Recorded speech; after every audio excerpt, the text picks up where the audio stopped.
বাংলার এক ছোট্ট গ্রামে থাকত রহমান নামের এক কৃষক। ভোরের আলো ফোটার আগেই তিনি মাঠে যেতেন, কাঁধে কোদাল আর চোখে স্বপ্ন।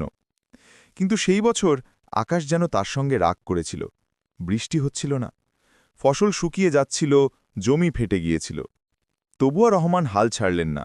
তিনি গ্রামের অন্য কৃষকদের বললেন, আমরা যদি একসাথে কাজ করি, কিছুই অসম্ভব নয়। সবাই মিলে পুকুর থেকে পানি টেনে মাঠে দিল। নিজের হাতে বানালেন ছোট নালা, যাতে প্রতিটি গাছে পৌঁছায় একটু করে পানি।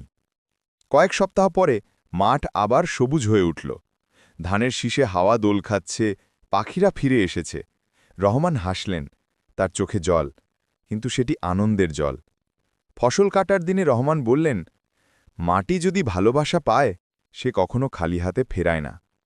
সেদিন থেকে গ্রামের সবাই রহমানকে শুধু কৃষক নয়, স্বপ্নবীজ বপনকারী বলে ডাকে।